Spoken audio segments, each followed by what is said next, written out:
So hey guys, welcome back to the new video. My name is Manish and I hope you all are doing absolutely fine. So जब मैं video shoot कर रहा हूं तो या तो आप लोगों के बैंड आ गए होंगे या आने वाले होंगे। तो आ, हो सकता है कि आप लोग अपने जो आपको बैंड मिलेगा परफॉर्मेंस बैंड टीसीएस में, आप उससे बहुत ही ज़्यादा खुश हो। और हो सकता है कि आपको लगे यार कि जितनी मेहनत मैंने की थी उस हिसाब का मुझे रिजल्ट नहीं मिला है अपने परफॉर्मेंस बैंड के ऊपर। तो ये काफ़ी इंपॉर्टेंट होता है आपके करियर के लिए, क्योंकि ये जो भी आपका इंक्रीमेंट होगा, वो जो भी आपको परफॉर्मेंस बैंड मिलेगा उसके ऊपर डिपेंडेंट होता है। तो अगर आप अपने बैंड से खुश नहीं हैं तो आज मैं आपके साथ डिस्कस करना चाहूँगा कि क्या आप अपना परफॉर्मेंस बैंड रिजेक्ट कर सकते हैं, और अगर कर सकते हैं तो क्या उसके इम्प्लीकेशंस होते हैं, और क्या आपका जो आपको बैंड मिला है, सी मिला है सोचो आपको, तो क्या वो रिवाइज होके चेंज होके एक आपको हायर बैंड मिल सकता है या नहीं। तो आज की वीडियो में हम यही डिस्कस करने वाले हैं। तो वीडियो शुरू करने से पहले अगर आपने मेरे चैनल को सब्सक्राइब नहीं किया तो प्लीज मेरे चैनल को सब्सक्राइब करें, वीडियो को लाइक करें, और अगर आपको वीडियो पसंद आती है तो अपने दोस्तों के साथ भी शेयर करें। तो चलिए वीडियो शुरू करते हैं। तो मिल गया परफॉर्मेंस बैंड। अगर सी मिला है तो अगर आप खुश नहीं हो, अगर बी मिला है अगर आप खुश नहीं हो, आपको लगता है कि आप और ज्यादा डिजर्व कर सकते हो, या आपको लगता है कि आपके मैनेजर ने आपसे अच्छा बैंड प्रॉमिस किया था पर पता नहीं क्यों आपको कम बैंड दिया गया है, तो अगर आप उसको रिजेक्ट करना चाहते हो तो हाँ, आप उसको रिजेक्ट कर सकते हो। और रिजेक्ट कहाँ पे करना होता है? जब भी आपका बैंड रिलीज होता है तो आपको जी स्पीड में अपना परफॉर्मेंस रेटिंग के अंदर आपका बैंड दिखता है ए बी एंड सी। तो उसमें एक एक्सेप्ट होता है और एक रिजेक्ट होता है। अगर आप एक्सेप्ट करते हैं तो उसका मतलब होता है कि हाँ, जो मुझे मिला है मैं उसे डिजर्व करता हूं और मैं खुश हूं इससे। अगर आप उसको रिजेक्ट करते हैं तो मतलब आप इससे खुश नहीं हो और आप अपने बैंड का रिवीजन चाहते हो। तो जब भी आप उस बटन पे दबाते हो, रिजेक्ट बटन पे, तो क्या होता है? सबसे पहले आपके जो रिव्यूअर है और जो आपका अप्रेजर था, उनके पास नोटिफिकेशन जाता है और वो आपको रीच आउट करते हैं कि क्यों आपने किया है।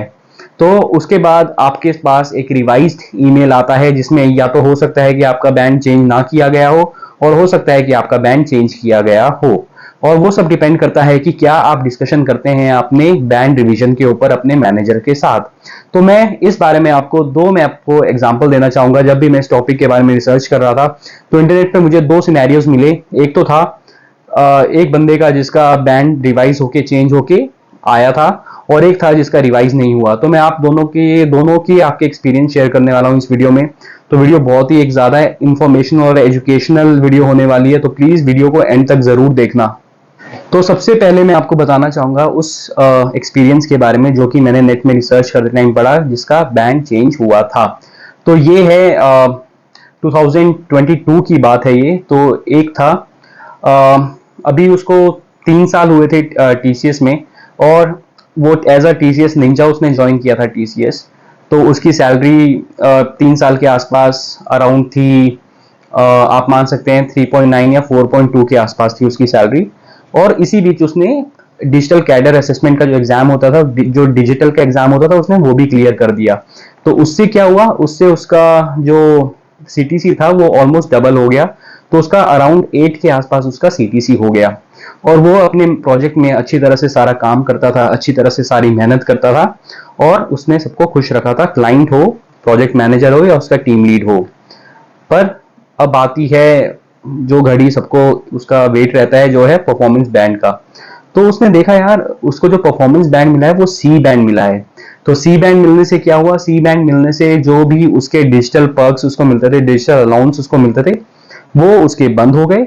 और जो उसको हाइक मिली वो अराउंड 3 to 4% की हाइक मिली, जो कि जो उसने मुझे बताया था, जो मैंने पढ़ा था, वो था उसको ईयरली 15,000 की हाइक मिली। तो अगर आप उसको सब टैक्स वैक्स काटोगे तो अराउंड 1 सवा 1 हजार के आसपास मंथली उसकी हाइक हुई, प्लस उसका डिजिटल कैडर का जो उसको अलाउंस मिलता था वो भी कम हो गया। तो उसकी सैलरी काफी कम हो गई थी। तो क्या किया उसने? रिजेक्ट कर दिया। रिजेक्ट करने के बाद उसके जो अप्रेजर था उसने उसके साथ रीच आउट किया, जो कि उसका मैनेजर ही था। तो उस मैनेजर ने उसने बोला कि भाई ये क्या किया, मैं तो अपना पूरा बेस्ट दे रहा था और आप भी मेरे से खुश थे, आपने मेरे से प्रॉमिस किया था कि मेरे को एक अच्छी रेटिंग, एक अच्छा बैंड मिलेगा, पर जो भी मुझे मिला है मैं उसे डिजर्व नहीं करता, और मैं उसे एक अच्छी ही कुछ रेटिंग डिजर्व करता हूँ, अच्छा ही बैंड डिजर्व करता हूँ।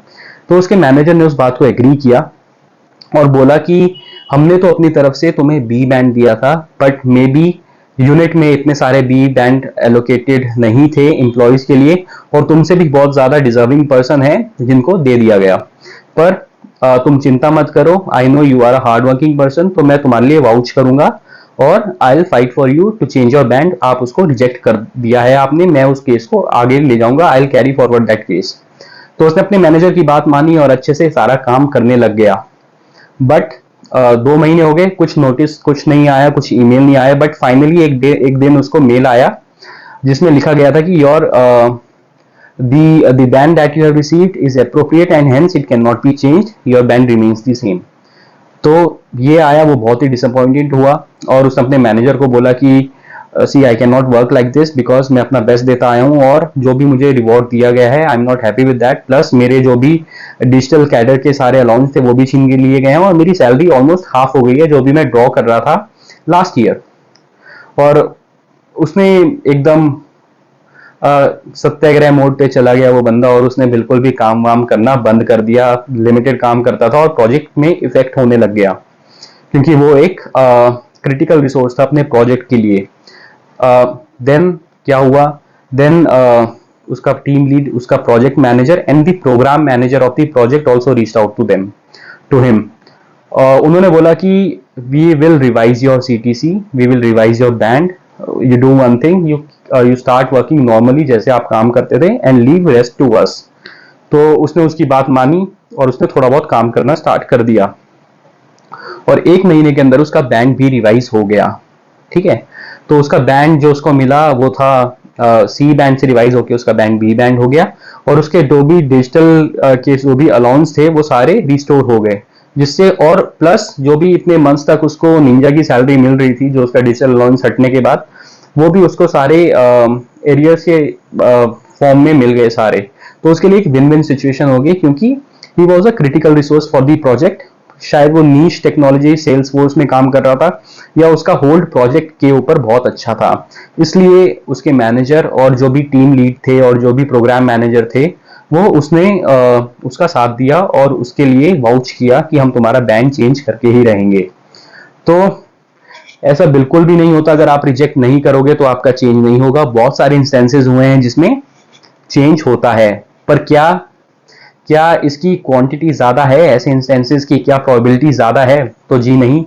मैं आपको बताऊं तो इसकी प्रोबेबिलिटी बिल्कुल भी ज्यादा नहीं है, बल्कि इसकी प्रोबेबिलिटी बहुत ही कम है। आप मान सकते हैं 2 to 3% ही केसेस होते हैं जिसमें बैंड चेंज होता है। अब मैं आपको एग्जांपल देना चाहूंगा कि कब बैंड चेंज नहीं हुआ।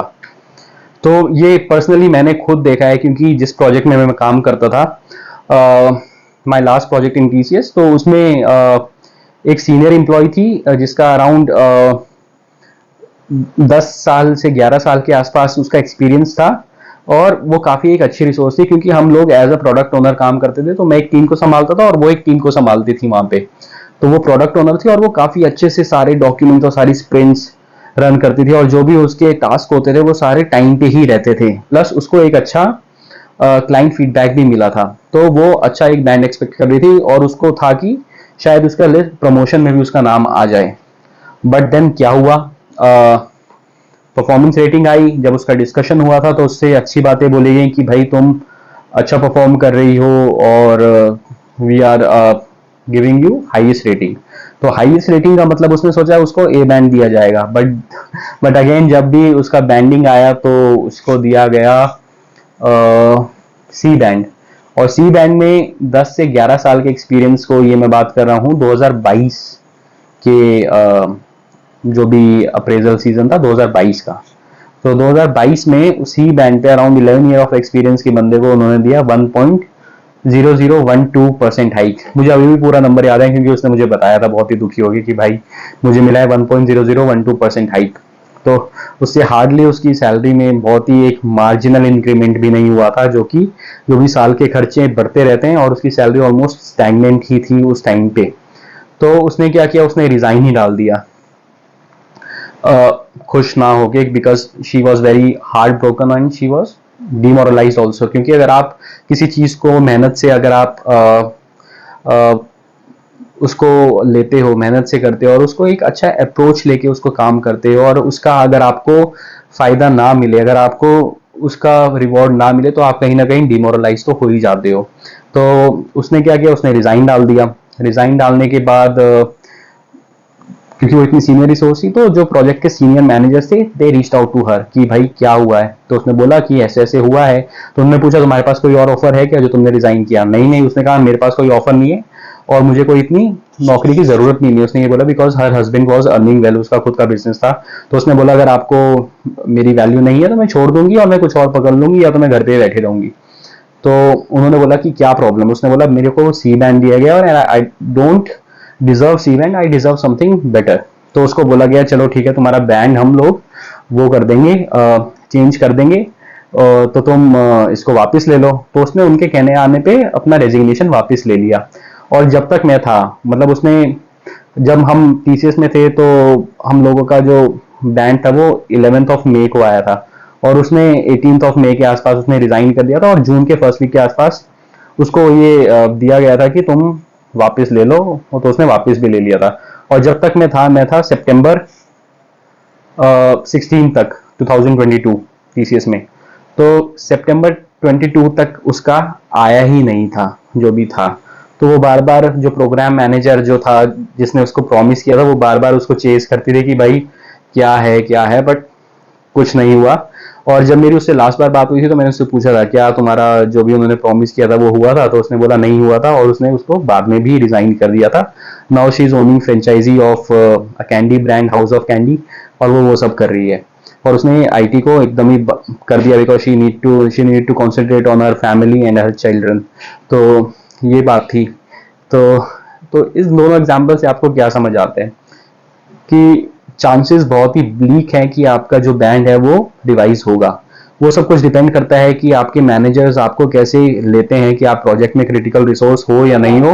और कभी कभार तो ऐसा होता है क्रिटिकल रिसोर्स होने के बाद भी नहीं होता, क्योंकि कोई झमेले में नहीं पड़ना चाहता। क्योंकि अगर आपने उनका बैंड रिजेक्ट किया तो उन पे ही क्वेश्चन आएगा कि उन्होंने आपको अच्छा बैंड क्यों नहीं दिया। और ये सब कुछ बहुत ज्यादा खेल होता है यार, यूनिट से अप्रूव होना, ये होना, तो सब बचते हैं इस चीज से। रिजेक्ट करो, वो आपका हक है, आपको जज नहीं किया जाएगा। जज करेंगे भी तो ज्यादा से ज्यादा क्या होगा, रिलीज कर देंगे। बट अपने हक के लिए लड़ो, और आपको लगता है आप अच्छा डिजर्व करते हो। ऐसे ही नहीं कि कुछ किया भी नहीं है तब भी सी दिया और तब भी रिजेक्ट कर दिया, ऐसे नहीं। अगर आपका जेन्युइन केस है तो प्लीज आप उसको रिजेक्ट करो, अपने पॉइंट्स आगे रखो, और होप फॉर द बेस्ट कि आपके साथ अच्छा ही होगा। तो होप फॉर द बेस्ट के साथ साथ अपनी वीडियो भी खत्म होने को आ गई। तो ये वीडियो अगर आपको पसंद आई हो तो वीडियो को लाइक करें, चैनल को सब्सक्राइब करें और वीडियो को शेयर करें। मैं मिलता हूं आपको कभी नेक्स्ट वीडियो में, तब के लिए take care, bye bye and have a nice day.